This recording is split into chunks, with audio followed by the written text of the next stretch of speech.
Hey everybody, this is Rob with Fruit of Labor Landscaping in the Serene Forest, and I just wanted to talk to you guys here on Fun Fact Friday about my favorite tomato plant, and I'll tell you why here in just a minute, but this is Everglades Tomato.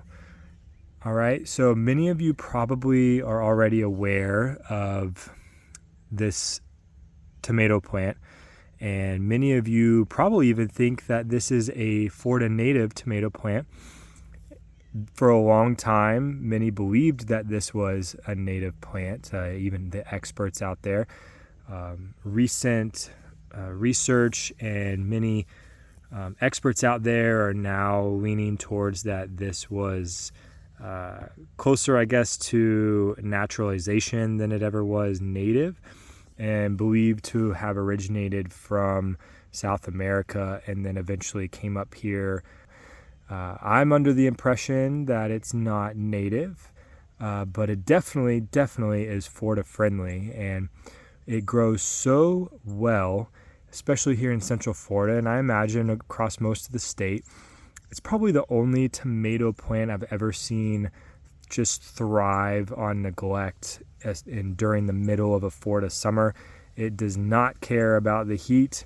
Really doesn't care about most water conditions. It doesn't seem to care much about the light. And so this to me is just every food forester's, every homesteader's, every foodscaper's just dream if you like tomatoes. Now, the reason that this is my favorite, the number one reason, is because I really don't care for tomatoes. I'll be honest with you guys. I'm not going out of my way to grow luscious beefsteak tomatoes because we just really don't eat them. I don't like a BLT. I don't even put a tomato on my hamburger. So we really just don't use those. In fact, I would be growing them basically to make salsa because that's what we like. We like salsa. But I do like cherry tomatoes, or more, I tolerate cherry tomatoes. So I would much rather put cherry tomatoes in my salads and literally anything than I would a regular tomato. And that's exactly what Everglades Tomato makes. Okay, so I'm gonna show you guys some of the fruit here. Obviously these are really, really green. Let's see if I can get into focus. There we go. Okay, so this is maybe a little bit bigger is what when they ripen is what the size will be. These are true cherry sized tomatoes, and they're not going to get very big. I'm having a hard time focusing today, guys, so I apologize. Over here, this one, before I propped it up, was on the ground, so something's gotten to it, and that's fine. The other cool thing about this variety of, or this species of tomato, much like other tomatoes, it is really easy to propagate by cuttings. I think that Everglades tomato is super easy to propagate by cuttings. It really doesn't need a whole lot of input from me to bloom. You can see that this thing's blooming like crazy, and it's gonna have tomatoes all over it here soon.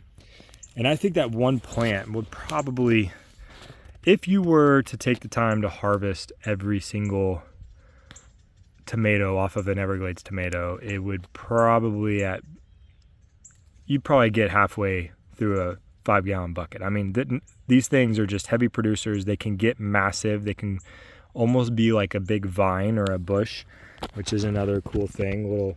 Some variety in growing styles. And I really think that they're pretty pest resilient as far as compared to other tomato plants I've grown in the past. Now, I have seen some armyworms try and get on them. Very rarely I'll find a hornworm, and part of that could be because of my foodscape's natural ecosystem. Maybe they're getting picked off before I even notice the damage, but I really do think that they're pretty resilient to damage from those insects that prey on tomato plants. The other thing is that they recover so quickly because they grow so quickly. So even that damage really isn't going to put a huge dent on your Everglades tomato plant. And one last thing, I know that this is Fun Fact Friday, but I am probably giving you a bunch of fun facts, but I feel like mentioning as well that if you have chickens, your chickens love Everglades tomatoes. And if you are trying to supplement your chicken feed with things from the garden, this is a great place to start. The tomato is not only very nutritious for your chickens, but your chickens will do a great job of giving you free seedlings by pooping all over your yard or in your coop or in your run. If you spread that as compost, I'm telling you, you are going to get Everglades volunteers anywhere that you put your chicken droppings. And that's just pretty cool too, because now you can decide whether or not you want it to grow there or if you want to thin it out. And I'm all for thinning out instead of having to plant things. So just another cool thing about Everglades tomato. So this week's Fun Fact Friday, all about the Everglades tomato. If you guys are looking for some, please check out our online store. We sell most of our plants on Etsy, and you can find the link down in the description.